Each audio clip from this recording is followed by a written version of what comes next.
I quit my job to go collect Pokemon cards. Not exactly what happened.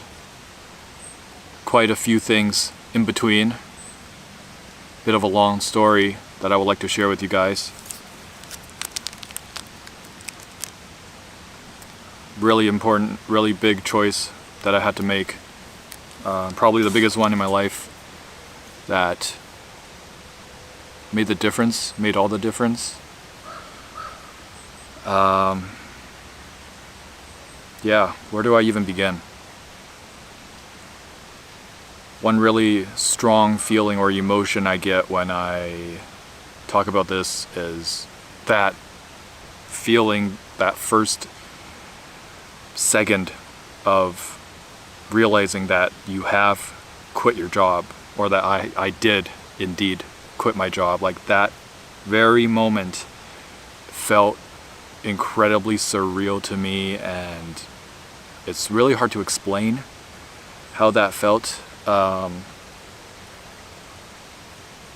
mixed bag of really strong emotions, including one of the top ones is this ultimate feeling of relief washing over me as I quit, and then just overwhelming feeling of doubt or being scared, not sure how things are going to pan out. Perhaps doom, overwhelming feeling of doom afterwards, but very, very well overshadowed by the joy or relief that I initially felt. So this is my new channel. This is a throwaway channel, but I didn't indeed quit my job just to open Pokemon cards. I got 3 packs to open today. Silver Tempest. What is this? Lost Origin, my bad. And another Silver Tempest. I always loved Pokemon growing up. I played all the games, but we didn't really have too much disposable income like my parents to collect cards and open booster packs, so I always wanted to do that. And now I'm able to, and I'm starting to collect. It's pretty fun. It's not anything serious, it's just a fun little thing. Let's just open one pack as we talk. I don't even know too much about it, so if you have any like suggestions on what to collect, that would be awesome. This is a throwaway channel. I quit my job to become a YouTuber, and I never really wanted to ever become a YouTuber. Here's a code if you guys want. This is for the online game. I think it's 4 to the front. Yeah, the funny part is I never wanted to be a YouTuber at all. It started with my passion for actually fish tanks or home aquariums. I've been keeping fish since I was 10. There we go. And growing up, I never really had too many people I could talk to. No hit at all. Well, we still have 2 packs to open. I'll save that for just a little later. Yeah, growing up, never had anyone to talk to about my fish tank hobby. My parents thought it was weird, but as I got older, I think they were thankful I didn't get into other more dangerous hobbies or degenerate hobbies like drugs or I don't know, skateboarding, whatever Asian parents think are bad. And the fish keeping hobby actually taught me a lot about patience and science and stuff. It's a big reason why I wanted to go into conservation. I should explain that the job I quit was a conservation scientist or conservation ecologist. My degree is in ecological restoration. I have a bachelor's of science, and actually growing up it was my dream job even before I got into fish keeping. It was something I wanted to do. I wanted to do something with animals. So I would, before I got my bachelor's, I would work in all sorts of pet stores. But when I got my bachelor's and then eventually got that job, which wasn't until a few jobs in, I got to work with so many cool people, and I got to essentially work with all things to do with local ecosystems and animals. Salmon habitat, which is very crucial in the northwestern hemisphere, I think, as a natural resource. I used to, part of my job was to keep forests like these, slightly old growth. Is it an old growth here?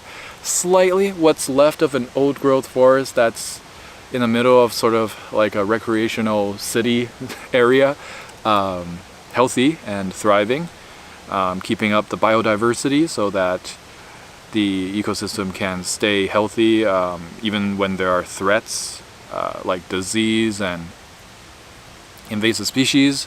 As long as we keep the biodiversity up, keep the species very rich and very diverse, then there's more of a chance for the ecosystem to be able to protect itself.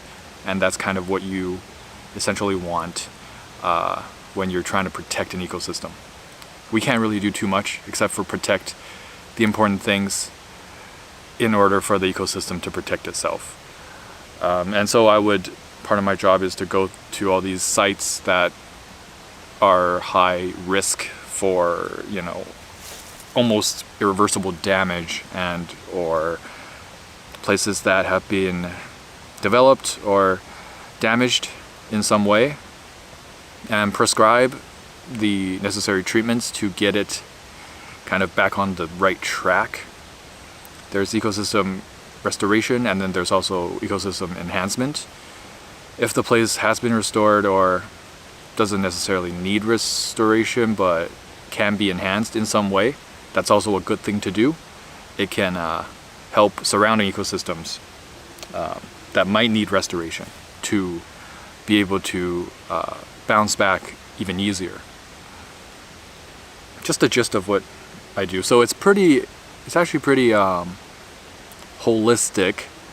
It's very, I would say I'm a generalist, because you have to know pretty much everything to do something like that. You have to know, like, to be able to prescribe treatments for the ecosystem, you have to know all the plants. This is a salmonberry. Yes, salmonberry are real. They're not just a Stardew Valley thing. Edible, okay? This is a sword fern over here. We have a western red cedar, which is an evergreen, carnivorous plant. You have to know all the soil types, the animals, including birds, mammals, small mammals like rodents, obviously the fish like I mentioned. So it was really cool for the most part, because I learned all the bird calls. I can identify all the local bird calls. Not all the time. Sometimes I blank out, especially now it's been a little while. I should say I quit in 2021, actually. So it's been a while. And this is my third channel. I also started a food channel, and that blew up for some reason. It was started as a joke, per se. But it blew up, and yeah, I think I'm gonna just keep this video unedited. Sorry, I'm a little sweaty too. I just climbed up this mountain in the middle of climbing up, and there was this lovely stream. I wanted to film a video here. So if I really liked my job, what made me quit, you might be wondering. Because I've been saying that it's my dream job ever since I was a kid, and I actually got it, and it was full-time. So why would I quit a job like that? Well, there were quite a few factors. many small factors that led to like eventually the big factor.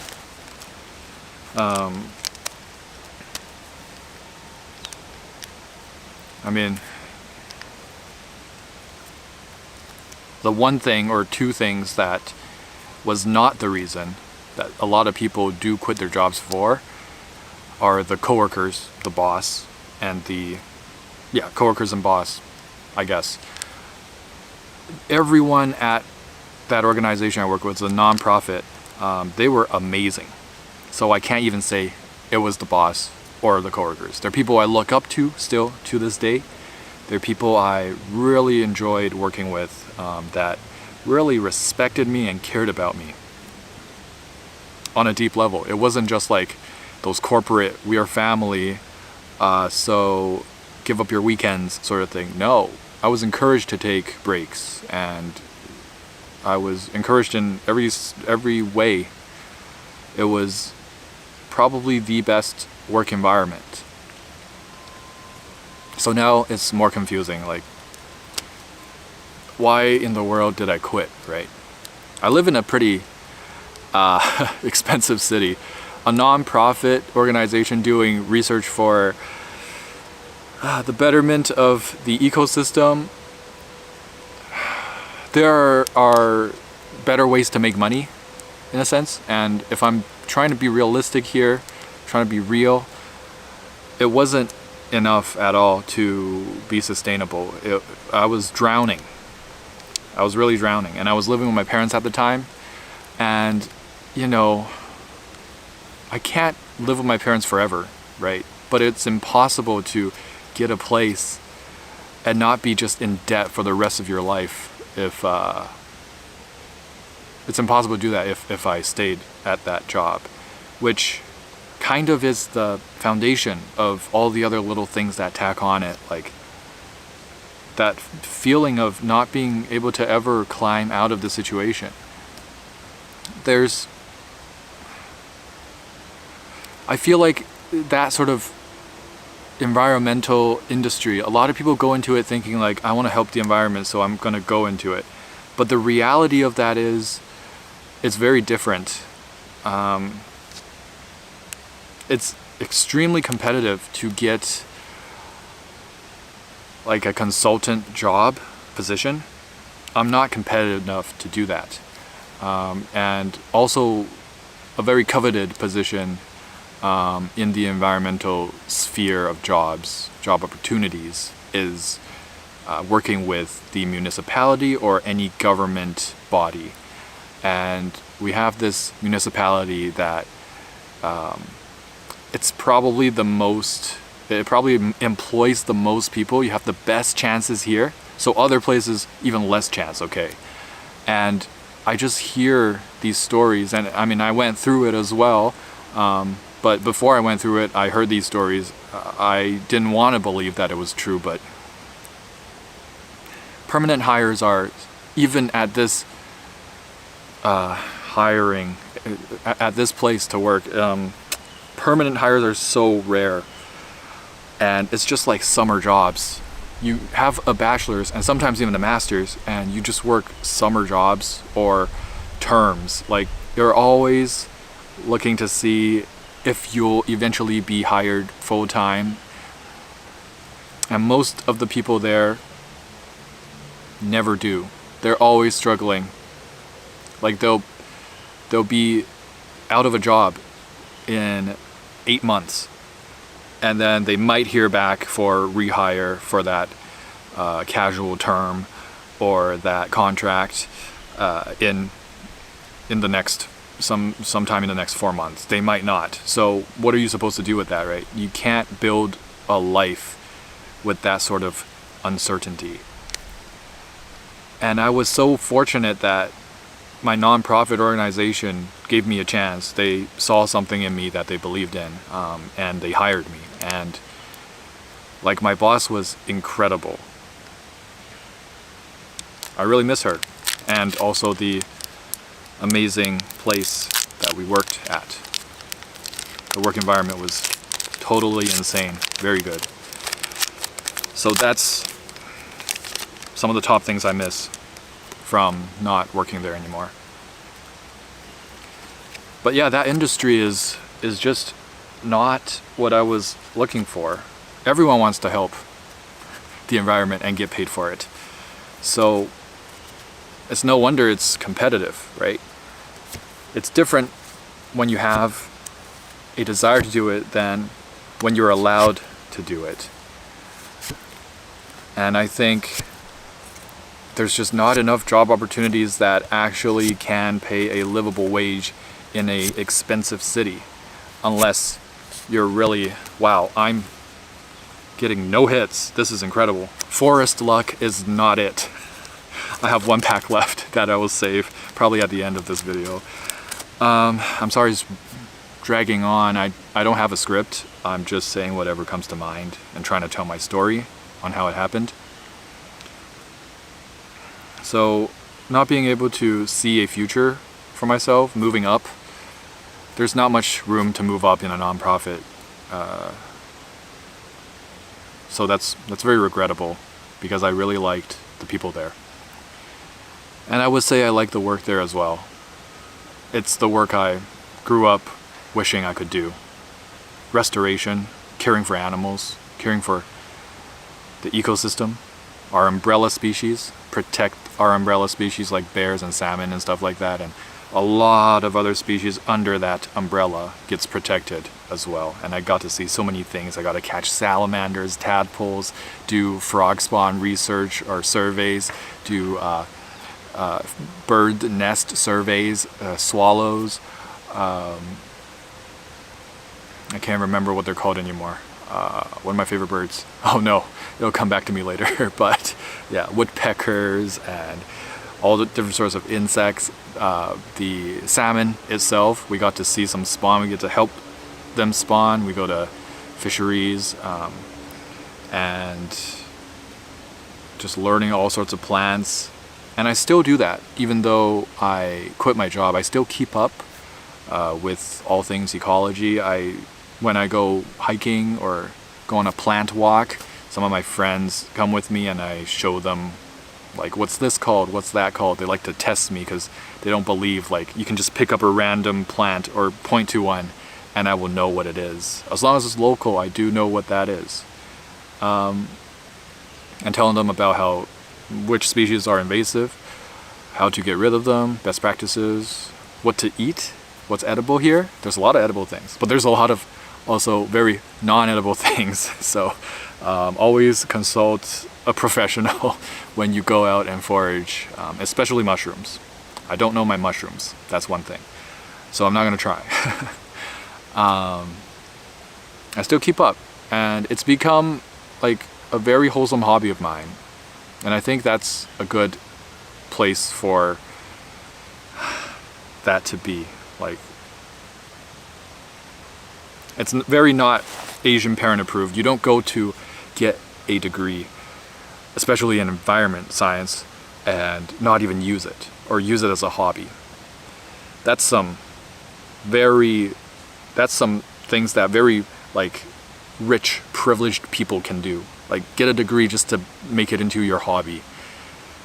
And I mean, I didn't grow up with any money. I slept in a closet for like 3 grades in elementary school.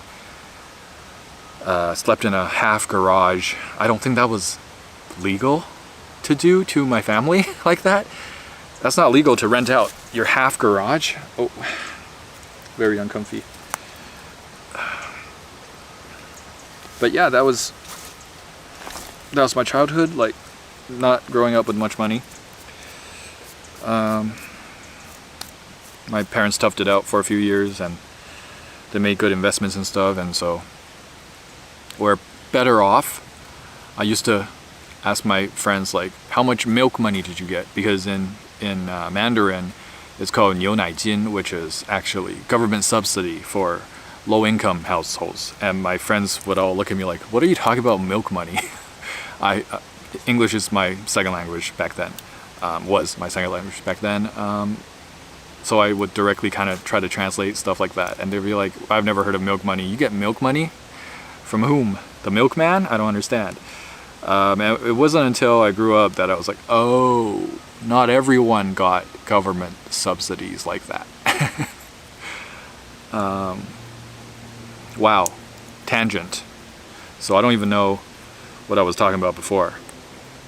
Oh yeah, the list of reasons why I quit my job. Not being able to, I don't know, the schedule was pretty harsh. And it was quite some long hours because of driving. I live like an hour and a half from the place. For some people, driving is no big deal, right? I know a lot of people who drive hours to go to their job every day and back.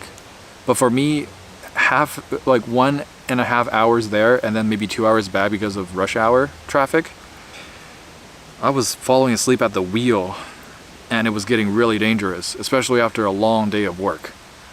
Like Friday, I'll be gassed. Saturday, I had to work Saturday mornings until basically 3 or 4 because I was running some volunteer programs to help us with restoration. The driving part, like people be like, get over it, man.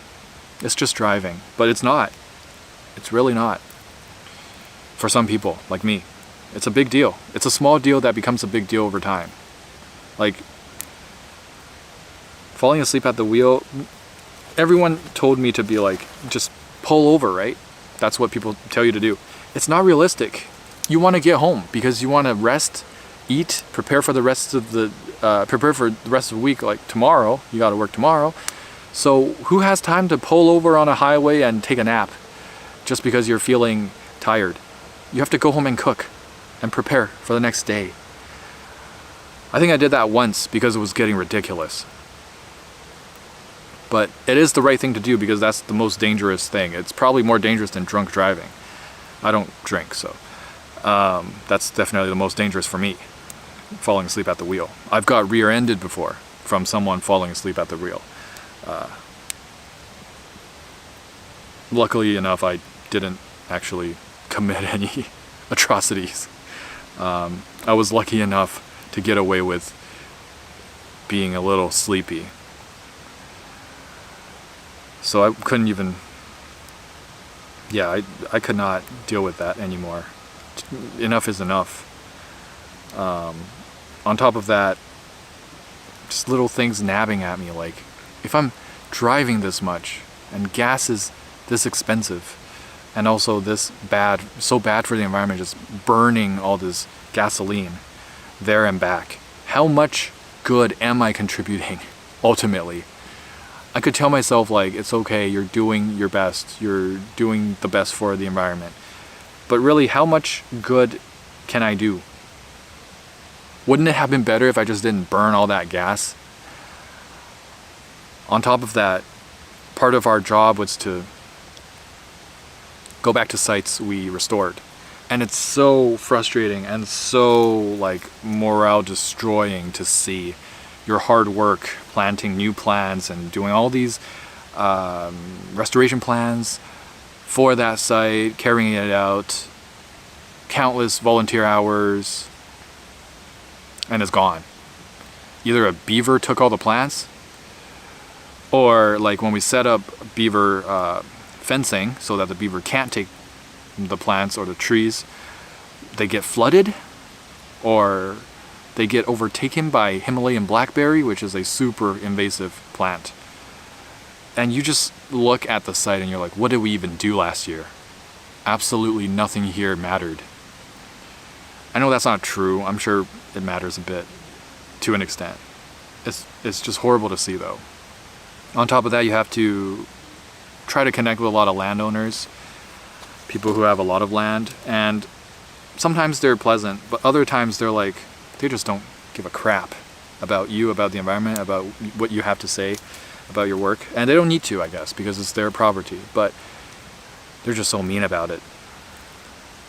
A lot of mean things being said, being thought by them, being assumed, like wasting taxpayer money, stuff like that. Bro, I work for a non-profit. We're not using taxpayer money. Well, we get funded. We use a bit of taxpayer money. Okay, I'll give them that. And then just the physical aspect of it. It was, I would say, 65% physical and 35% in office doing reports and stuff. Data analysis, write-ups. They were enjoyable, but sometimes the physical stuff gets a bit out of control.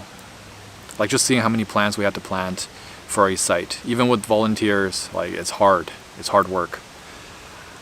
And sometimes for the surveys, you go rain or shine for many surveys, and you, like if it's snowing, if it's icy, I remember having to wade through like some crazy conditions. Like my socks were just never dry. These were good times, like those working conditions, because you go through it and afterwards you're like, wow, I went through that. Fond memories.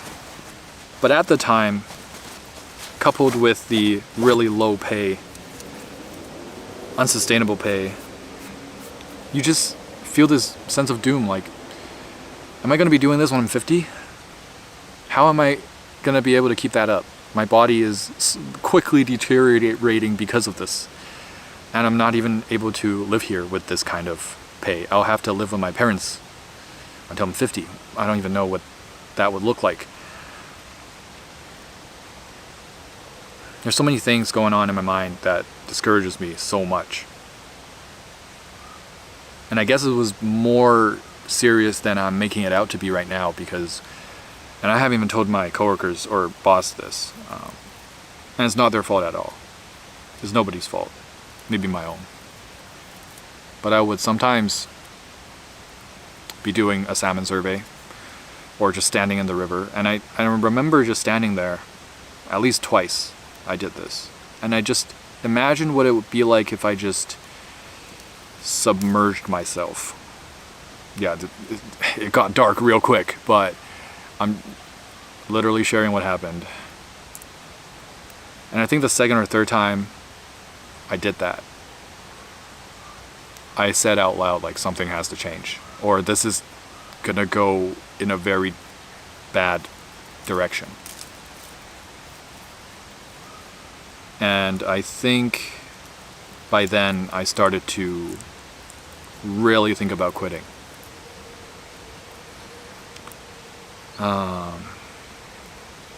But super fortunately for me, like at the beginning of the video I said I really enjoy fish keeping, and I've always had this hobby ever since I was 10.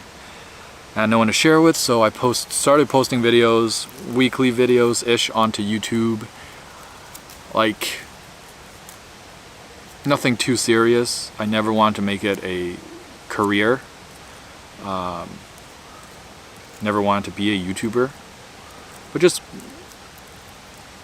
I would just record myself on my crappy phone. And I had this one little tank. But for some reason, people kind of started watching. And at that time, you know, it was quite a struggle, because I would come home from work and I would film and edit videos. And it was quite the grind, but I felt really good making those videos. It was definitely a lot of work, but I was working for myself for once. So I would really look forward to coming back home and making those videos, even though I just worked 9 to 5. It was very tiring. I was getting really bad rest, but I was having a lot of fun after work, doing more work. And eventually, I was curious to see if I can really start growing the channel. Still not a full-time thing, or not even considering it to be full-time. But I remembered I used to watch PewDiePie, and he had this show called a meme review. And I wanted to somehow combine memes and fish keeping. So I made this show called Fish Tank Review. And that just blew up pretty much overnight. And I still post it. I'm on like episode almost 300, I would say. And that kind of changed my life, that series. Because when I wanted to quit, it truly gave me an avenue, a very real avenue to quit my full-time job. At the time it was still, I mean, it's still risky. It'll always be risky. But at the time it was especially risky because I wasn't that big yet. I was earning maybe a few thousand a year, a month, which was really good actually.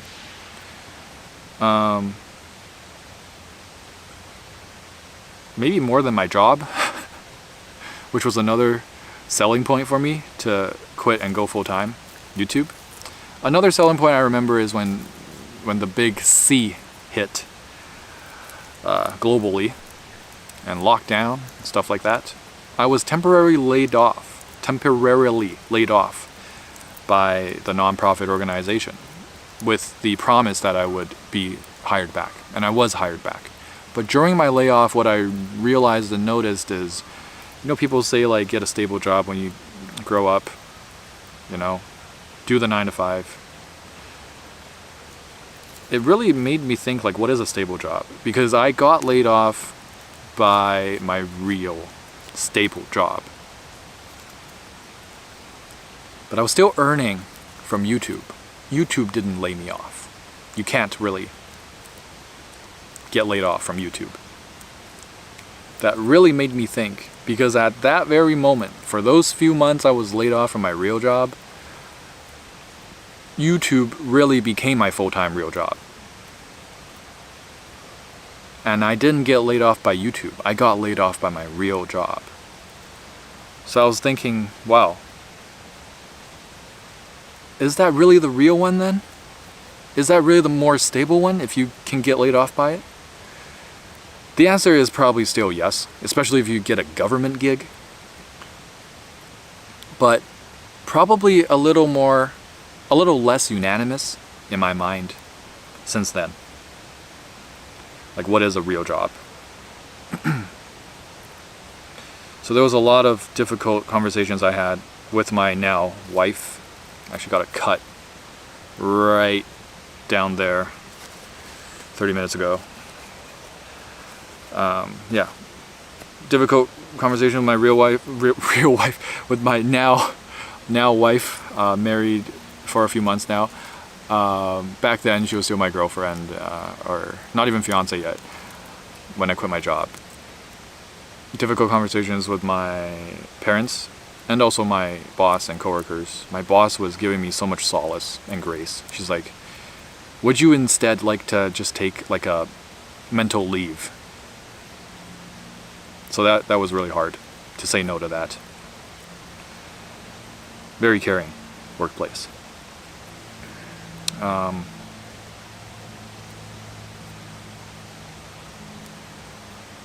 had safety net of my parents.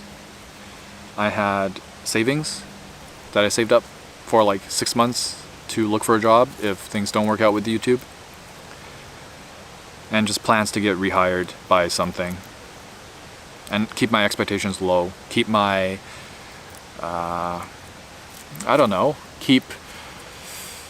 keep myself like humble and accepting of what may happen if I make this huge choice in my life. Like, if worst comes to worst, you will accept living with your parents and begging them to be able to live with them if this doesn't work out, because you quit your job.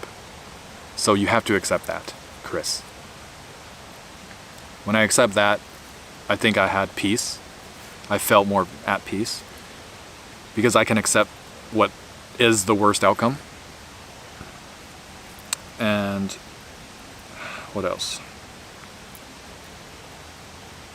After making peace with all these conversations and whatever, it was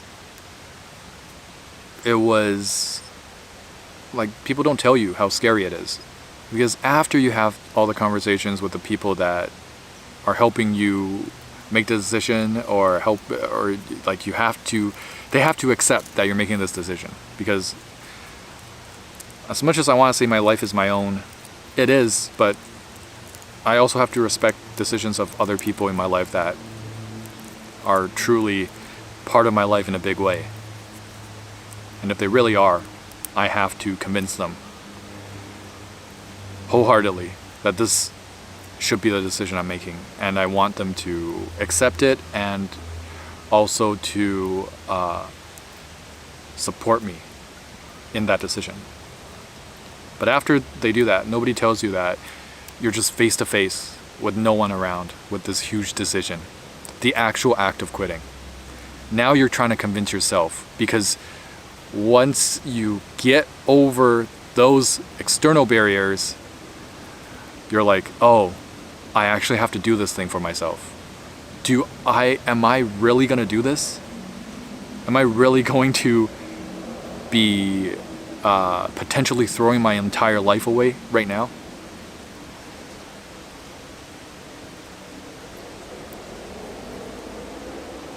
But let me tell you, once I quit, like that moment that I quit, it's like the heaviest burden has been lifted off my fingers. I remember waking up the next day with no alarm, me being my own boss.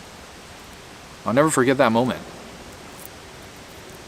Like top 3 moments people will never forget, probably marrying your spouse, having your first child, or every child, no favoritism. I don't have a child, but I'm looking forward to that if that ever happens.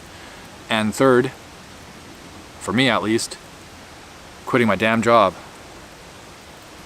That was an insane feeling. It was hard to describe. I thought I was a happy person until I did that. And from that day on until now, right now, this present moment,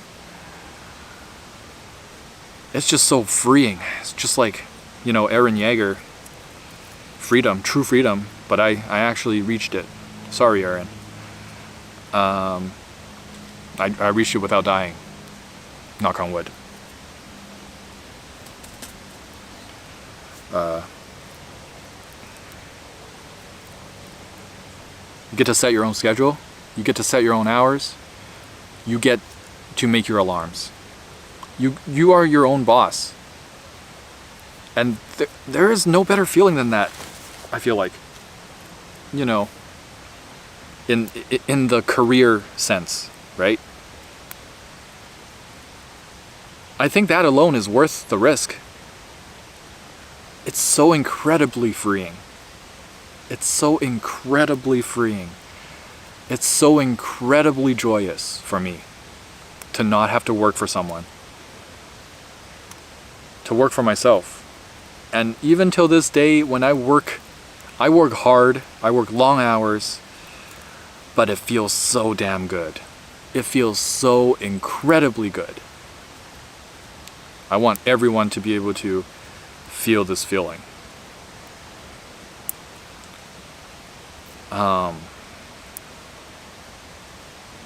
There's nothing like it.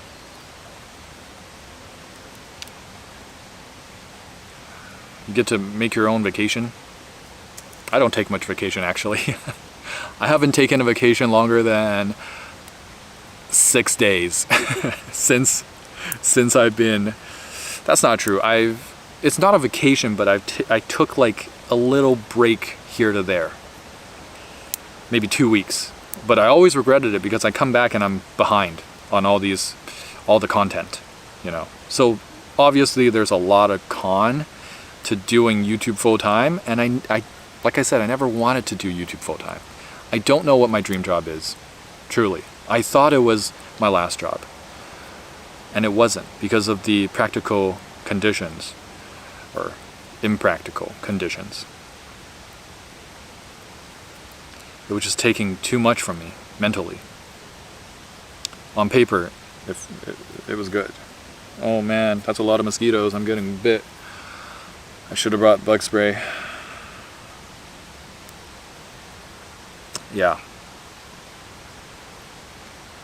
And this, I guess, has become my dream job. but it's not without con. There's so much uncertainty everywhere around the corner. I have to be very careful whenever I scroll through social media just for like personal enjoyment or time off, because I could easily get dragged into work if I see a reel or if I see an idea. So it's hard to not constantly be working 24/7. Constantly have work on your mind. I've gotten much better with it. I think there were some different eras. Okay. The beginning was just like, I don't even care. I want work to be on my mind 24/7 because I'm working for myself now. I'm my own boss. Whatever I do benefits myself. I like how much effort I put in. But after that era, it was like, oh gosh, am I going to get burnt out?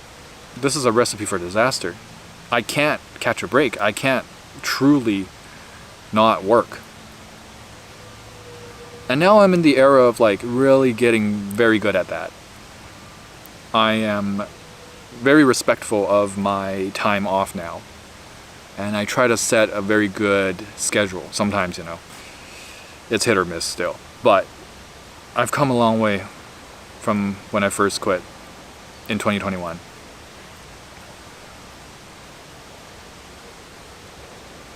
It's just being able to make money even when you're sleeping. Being able to wake up whenever you want, not set an alarm, wake up naturally, go to sleep whenever you want. Although I still don't sleep too late, I don't get up too late. It's just wonderful. Also the taxes have never been my strong suit. I have a pretty good accountant, but tax is so fun. Because I also have a food channel that took off, I think in 2022 or 3. It's relatively new. I'm able to expense a lot of things. It's fun. I think I expensed part of my wedding because there was food, and I captured those things and I put it on like YouTube Shorts. So it's part of how I make income, how I make a living. Being self-employed, it's very different. There's a lot of pros and a lot of cons. The uncertainty, the mental strain from that uncertainty.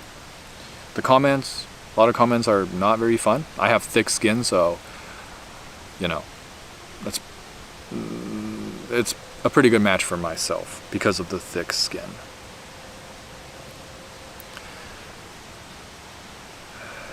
Yeah, it's just a relief.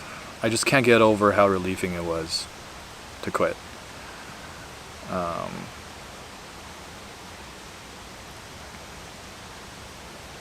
don't know. Next steps, I mean, this is my throwaway channel, but if it takes off, I'll definitely be making more videos. If it doesn't take off, I will still make videos. I'm just talking to a camera. I'm not even going to edit anything. There are a lot of creepy bugs here. Did I get... I mean, I was desensitized to this stuff when I was working in the field, but now I'm all scared again. Funny how the human mind works. I don't really know why I made this video. I think just to share my experience online. I don't think I've ever said any of this in such detail to anyone but those who are close to me. So that's very different. It's very interesting. And I hope you guys, took something away from this. I hope it was interesting to you guys to listen to this, to make your own decisions. I'll probably make videos on in the future on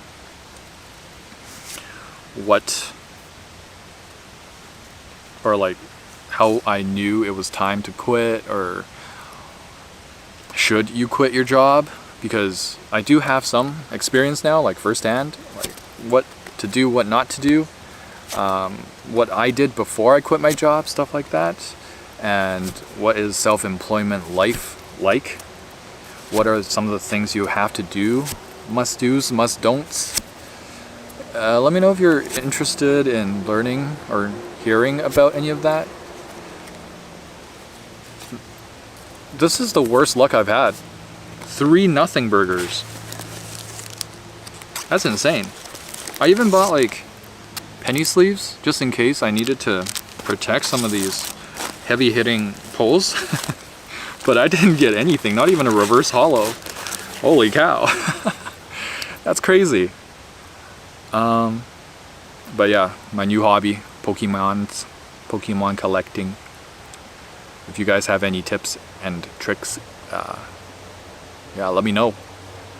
Where to get these cards, where you guys get them, how to save some bucks, save some dollars. I probably left out quite a few things because it's always like I talk and then in the shower, I'm like, oh, I should have said that. I should have went into that more. So if you guys have more questions, you can ask in the comments. I'll either answer them in the comments or I'll make a whole dedicated video and highlight your question to answer it. Yeah, I've been extremely blessed. I think that's another thing I want to say. No matter how much I think that no matter how much I try or tried, how much effort I put in, it's still luck. It's still like a blessing from God, basically. There's no real way to become a YouTuber except like consistency, yes. Consistency is important, I would say. One of the most important things. But if you don't get lucky, it's nothing's gonna happen. Nothing's gonna work. So it's luck. It's really not that much of my own doing. I think an important thing is to know that. And another important thing is to not go in on YouTube with the mindset that you're gonna be a YouTuber. Life is funny. When you don't want something, when you're not looking for it, it comes. Life is like a cat or a tsundere girl. Okay. If you don't want anything to do with this cat will come curling up to your leg and loving you. And the people who want to keep cuddling with the cat doesn't want anything to do with. It's kind of like life. When you're not looking for it, it shows up. When you're looking for it really hard, you can never find it. I mean, it's not the golden rule.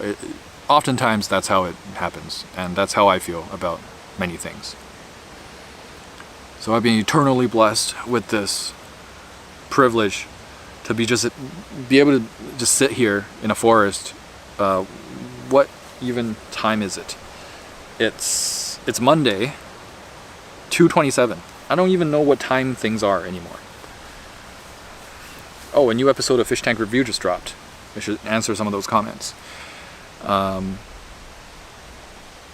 Yeah.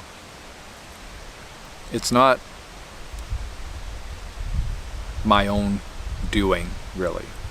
Just be prepared. Luck favors the prepared, right? And becoming a YouTuber, it really showed me that there's a lot more to YouTube. There's a lot of sponsorships and business things. And also a lot of other skill sets that I didn't even know I wanted to work on for myself. It has been a very rewarding journey. My battery is about to run out. I don't think I brought another one. I'm gonna hike down this mountain now. Hope you enjoyed. And I'll see you guys later. Bye.